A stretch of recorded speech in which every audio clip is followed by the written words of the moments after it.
नमस्कार, आप देख रहे हैं एनबीसी हिंदी और मैं हूं आपके साथ मयंक तिवारी। दिल्ली के मुख्यमंत्री अरविंद केजरीवाल पर केंद्रीय मंत्री रविशंकर प्रसाद ने किसानों को लेकर दोहरा रवैया अपनाने का आरोप लगाया। रविशंकर प्रसाद ने कहा कि केजरीवाल सरकार ने 23 नवंबर 2020 को नए कृषि कानूनों को नोटिफाई करके दिल्ली में लागू कर दिया है। रविशंकर प्रसाद ने कहा, केजरीवाल सरकार एक तरफ विरोध कर रही है, दूसरी तरफ गजट निकाल रही है। जो नया कानून बना है तो इसको 23 नवंबर 2020 को क्षमा करें, अरविंद केजरीवाल जी की सरकार ने दिल्ली में नोटिफाई करके गजट करके इंप्लीमेंट कर दिया है। देखिए, मैं गजट लेकर बैठा हुआ हूं, तो इधर आप विरोध कर रहे हैं, उधर आप गजट निकाल रहे हैं। ये तो उनका काम है। केंद्रीय मंत्री रविशंकर प्रसाद ने शरद पवार पर भी हमला बोला।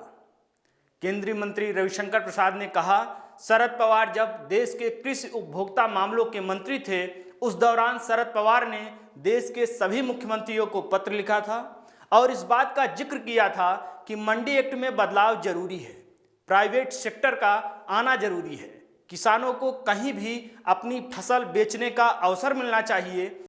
अब जरा देश के वरिष्ठ नेता शरद पवार जी के बारे में कुछ चर्चा करने की इच्छा है, क्योंकि वो भी इसका विरोध कर रहे हैं।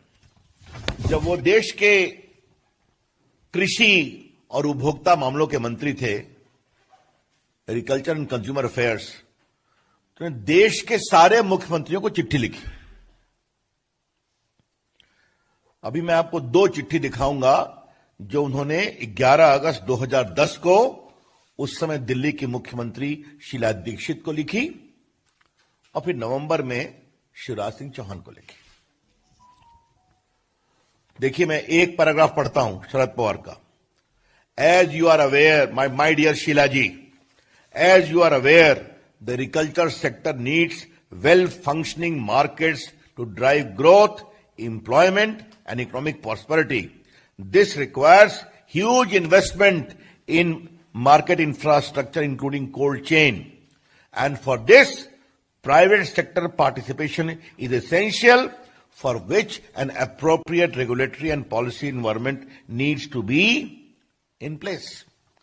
अतः इसमें मंडी एक्ट में बदलाव जरूरी है, प्राइवेट सेक्टर का आना जरूरी है, किसानों को कहीं मंडी में बेचने का अवसर मिलना चाहिए। ये सब इसमें लिखा हुआ है और ये सब इसमें भी लिखा हुआ है। कांग्रेस पार्टी की मंशा पर सवाल उठाते हुए केंद्रीय मंत्री रविशंकर प्रसाद ने कहा, कांग्रेस ने 2019 चुनाव के मैनिफेस्टो में साफ साफ इस बात का जिक्र किया है कि एग्रीकल्चर प्रोड्यूस मार्केट एक्ट को खत्म करेगी और किसानों को अपनी फसलों के निर्यात और व्यापार पर सभी बंधनों से मुक्त करेगी।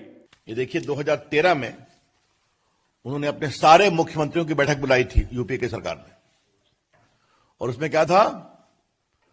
Farmers can sell directly in Congress rule states. ये राहुल गांधी ने अपने मुख्यमंत्रियों को निर्देश दिया था। Congress rule states will delist fruits and vegetables from the agriculture produce market committee by January 15 and will give free choice to farmers. तो 2013 में जब उनकी सरकार थी, राहुल गांधी ने बुलाया था ये बैठक। ये आपकी जानकारी में रहना बहुत जरूरी है।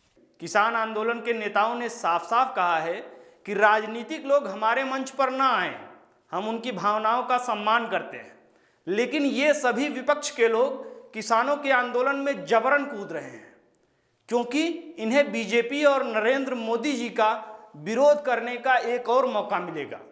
किसान आंदोलन पर हर बड़ी अपडेट आप तक हम लगातार पहुंचाते रहेंगे। देश और दुनिया की तमाम बड़ी खबरों पर पल पल की अपडेट के लिए जुड़े रहिए हमारे साथ, देखते रहिए एनबीसी हिंदी, और हाँ, लाइक, शेयर और सब्सक्राइब करना ना भूलें।